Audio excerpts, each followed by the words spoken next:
Hey everyone, how's it going? Forrest here, again with another installment of my complete analysis of all of J.S. Bach's chorale harmonizations. Today we're looking at So wahr ich lebe, spricht dein Gott, which translates to, as truly as I live, says your God. This is a pretty straightforward chord progression, or chorale, with pretty straightforward chord progressions inside of it. We're just going to hop right into the analysis. 2 flats in the key signature, we start on C minor, we end on C major. I reckon we're in the key of C minor. Especially in the key of C minor, Bach often leaves a flat out. We see this sometimes in other minor keys as well. I think this is a byproduct of the transposed modes. You could probably find more information about that online. But regardless, we start off on a C minor triad, that's our tonic triad, and then we go to G major over B natural, B, G, D, and G. It's a 5-6 chord, and if you've watched my last videos, you'll know that, at least my most recent videos, you'll know that 1 going to 5-6 is a pretty common, it's probably the most common opening chord progression in the chorales. That then goes to C minor again, C, G, C, and E flat.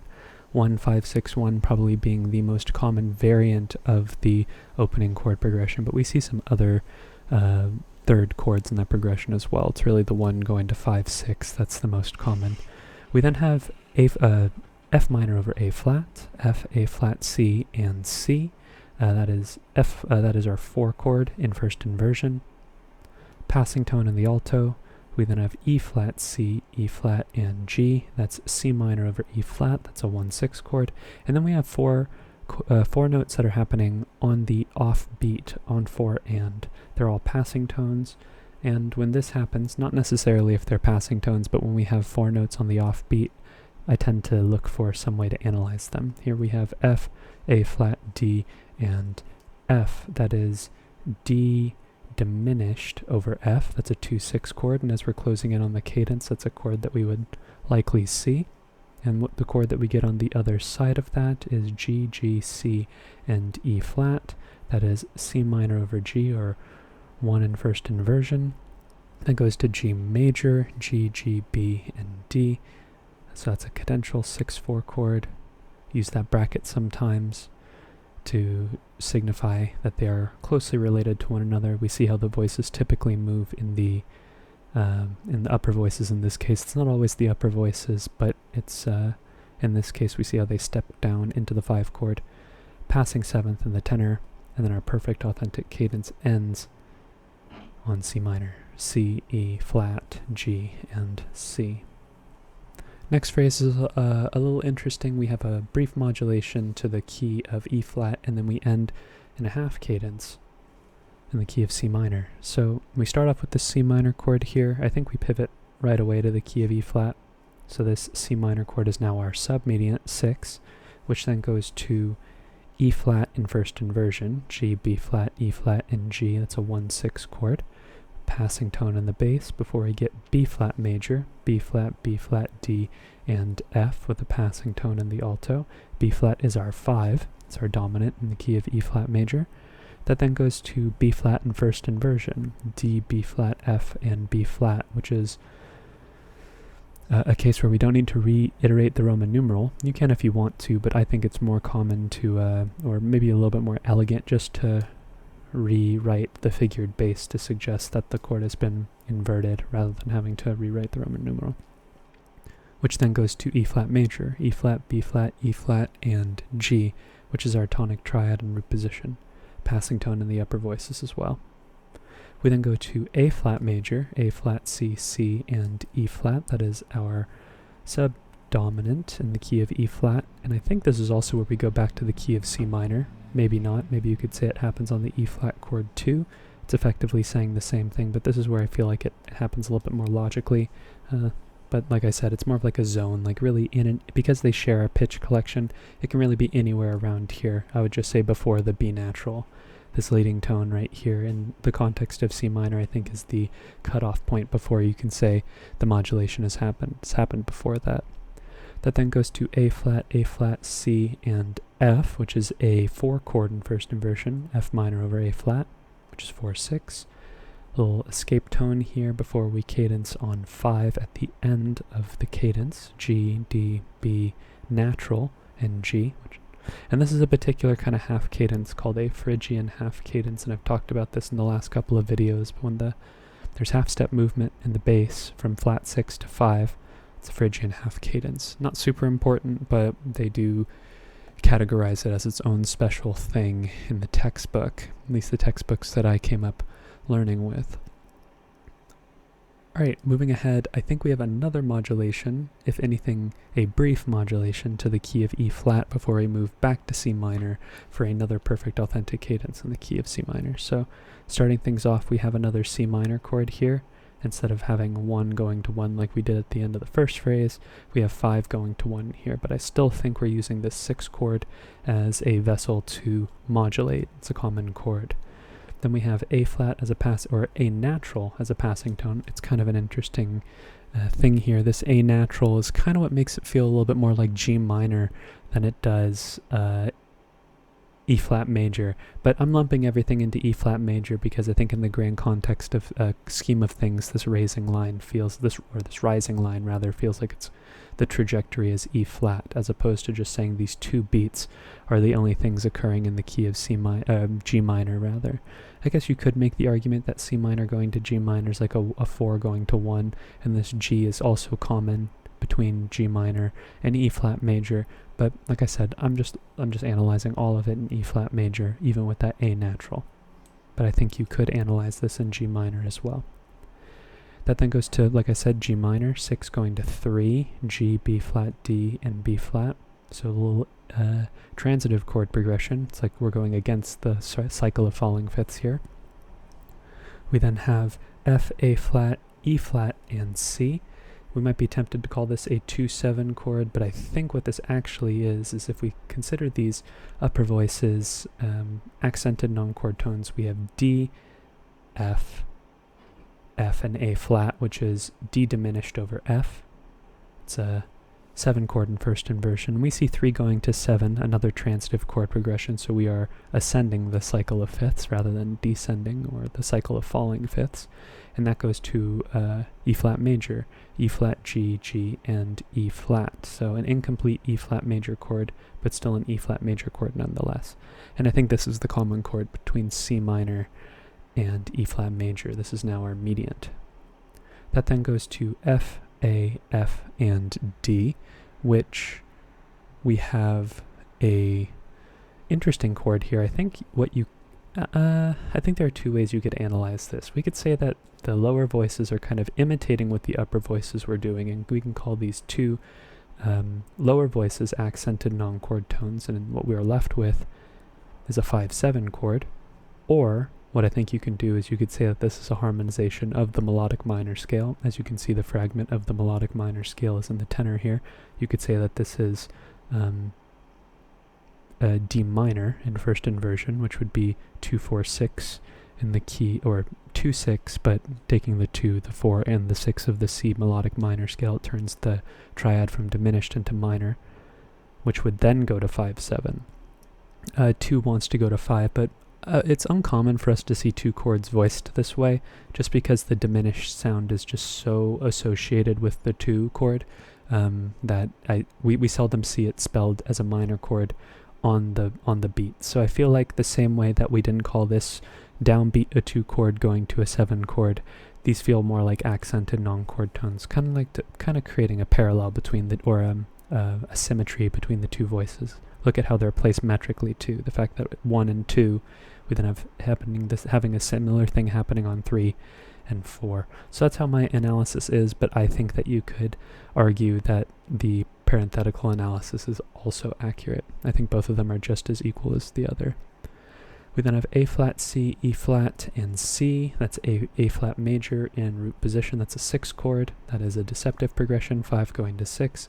Passing tone in the alto. We then have G, D, G, and B natural. That's a G major triad in root position, which is a 5 chord, our dominant. And then we cadence on C minor, C, E flat, G, and C, which is our tonic triad in root position.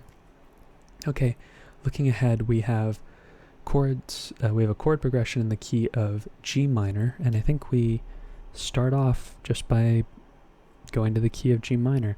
We can call this C minor chord or a 4 chord. Now, these 2 chords here kind of feel like like we're moving to the key of B flat, which shares a pitch collection with G minor. However, I'm analyzing all of this in the key of G minor the same way as I analyzed this entire phrase in the key of E flat. It's just, when you look at the entire chord progression after you've analyzed it, it makes sense. You could say that this chord progression here is a 5-1 in the key of B flat, and then analyze in the key of G minor, moving on from that point, because really locally at that point it does sound like B flat major, but I'm going to analyze it in the key of G minor because it's not an unexpected chord progression in the key of G minor. Here we have F major afterwards, so it's a 7 chord, a subtonic 7th, so it's major in quality, not diminished. 4 going to 7 is a good sign via the cycle of falling fifths. And then that goes to where we would expect it to. Sometimes we call 7 5 of 3 for this particular reason. It goes to 3, B flat major, B flat, F, and D. So that's a root position 3 chord. That then goes to F sharp diminished over A, F sharp, A, C, and C, which is not a subtonic 7th, but a leading tone 7th in first inversion. So here we are seeing the 3 as like a predominant chord, and it is ascending the cycle of falling fifths. So I think it's more common to see subtonic 7ths in this context than it is to see leading tone 7ths, but sometimes we see 3 used as a predominant chord. It's not the most common, but it is common enough. It's not unprecedented or anything like that. And this we would expect to go to 1. We have G, D, G, and B flat, which is our tonic because we are in the key of G minor. That then goes to C minor in root position, C, E flat, G, and A. Apologies, not C minor in root position. This is A minor 7 flat 5 over C, which is a 2-6-5 chord. We know that Bach loves his 2-6-5 chords. And then we have some passing tones here. We have a passing tone, a neighbor tone, and an anticipation. So only one passing tone. I just looked at them really quickly. 3 non-chord tones nonetheless. And if you spell a chord off of these, D, D, F sharp, and A, that is a 5 chord, which is where we would expect a 2-6-5 chord to go, or just a 2-6 chord in general, whether or not the 7th is present or not. And that goes to not G minor. We have the makings of a G minor chord. We have the G and the D, but here we have E flat. So we have E flat, D, G, and G. And they're actually, I think this D is an accented non-chord tone. I think actually you could make the argument that maybe this is a 6-7 chord. We have seen 5 go to 6 in a couple of cases now, 5 going to 6. Am I making this up? I thought we've seen more than once. Maybe it happens again later in the chorale and I'm just making something up right now. You could make the argument that this is a 6-7, but I think this is actually just a 7-6 suspension and the C is actually our chord tone, making this a C minor triad over E flat, which is 4-6 in the key of G minor. That then goes to D major, or D7 in root position, D, C, F sharp, and A, which is a 5-7 chord. This B natural is anticipating this perfect authentic cadence here in the key of G minor, where we get G on the downbeat. We get a major tonic triad in a minor key. And this is not the first time Bach has done this. We have seen this before, where he will cadence on a major tonic in the key of the minor dominant, and that will serve as a vessel to get us back to the key of C minor. But probably the most interesting part of the chorale here is the fact that we have not movement to the key of C minor after this, but we actually have movement to the key of B flat, then E flat, because this phrase is actually ended by a perfect authentic cadence in the key of E flat. But with the A naturals and the B flat, we undeniably move to the key of B flat after this. This F feels like it's going to a tonic, and the chords afterwards continue to support the idea of B flat major. So this F chord, it is our subtonic 7th, F, A, F, and C. We can call it 7 here with a passing 7th in the bass, and we can say we've moved to the key of B flat via this chord, which is now our 5. It's now our dominant. And that goes to B flat major, B flat, F, D, B flat, F, and B flat, which is our tonic, B flat major in first inversion. That then takes us to C, C, E, and A, E flat and A, which is A diminished over C. That is our Leading tone chord in first inversion. This chord progression of 1-6 to 7-6 to 1 is one of Bach's most common progressions. We see it in a ton of his chorales. And then we get a tonic triad in root position, B flat, F, D, and B flat. Where do we? See this passing A flat here? We would expect a passing A natural if we were staying in the key of B flat. However, this B flat chord, which we would be tempted to call our tonic triad, I think is actually functioning as a secondary dominant here. We expect it to go to E flat after this, because this A flat would be the 7th of the B flat chord, the minor 7th, turning it into the dominant of 4 in this case. So I think this is actually functioning as 5 of 4, and in the key of E flat major, we are getting a 5 chord, because B flat is the dominant in the key of E flat. But instead of taking us to E flat, we have a bit of a deceptive progression. We have 5 going to 6, C, E flat, and G, taking us to our submediant, C minor. Passing tones in the alto and the bass before we get either of these. Yeah, we do have a passing 7th as well. We then have A flat, E flat, C, and G, which is A flat major 7 in root position. That is a, in the key of E flat major, that is a 4-7 chord. We've been seeing a lot of 4-7 chords recently. I wonder if Bach was thinking in that particular way, or if that's just a chord he was vibing with at the time. But then that A flat goes to B flat. The G resolves down by step, just like chordal 7ths typically do. B flat, D, and F. That's our dominant in root position. Passing 7th, like how we had up here. Again, but this time in the tenor. And then our perfect authentic cadence concludes with E flat major in root position. And as we get ready for our final cadence, which is a perfect authentic cadence in the key of C, this E flat major chord is now going to bring us back to the key of C minor. It is now our mediant.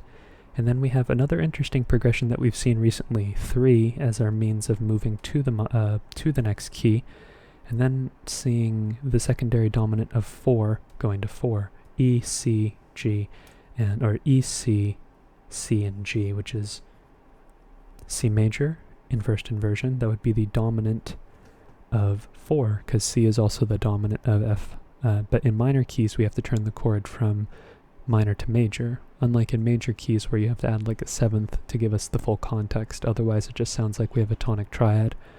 But that goes to F minor like we would expect, F, C, F, and A flat, which is a root position F minor triad. That goes to G major, G, B, E, and G. However, I think this E flat rather, and this G, those are both, I don't want to say non-chord tones because this G is a chord tone, but it's the same sort of gesture that we had up here where we have the upper voices getting an accented non-chord tone before giving us the real chord that's being implied, and they're paired together, just like how the lower voices get it again here, which kind of strengthens that analysis actually, the fact that they're being paired together.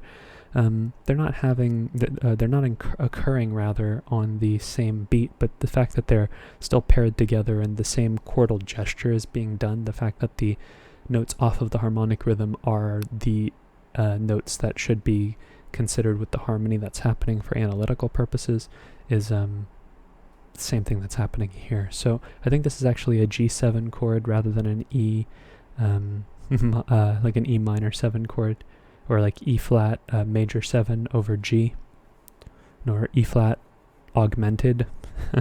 Yeah, it'd be if E flat augmented. I don't think that's happening here. I think what's actually happening, this is a G7 chord in root position.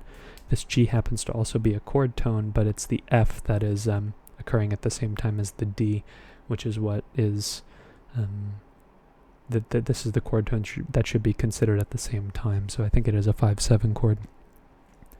And then we continue this idea of adjacent harmony, right? 3 going to 4, going to 5, going to 6, A flat, C, C, and E. So unlike previous times where we have the chord being contextualized here, well, actually let's go ahead and see what we get here. We get G, B flat, C, and E flat. Yeah, that would be a tonic minor 7th, which we have seen before once or twice, but I think it's less likely that these are actually our chord tones, and in fact it's actually the chord that we have on the downbeat. So that does kind of detract from the analysis that I did earlier, but I'm fairly confident that that's the chord progression that's being alluded to here.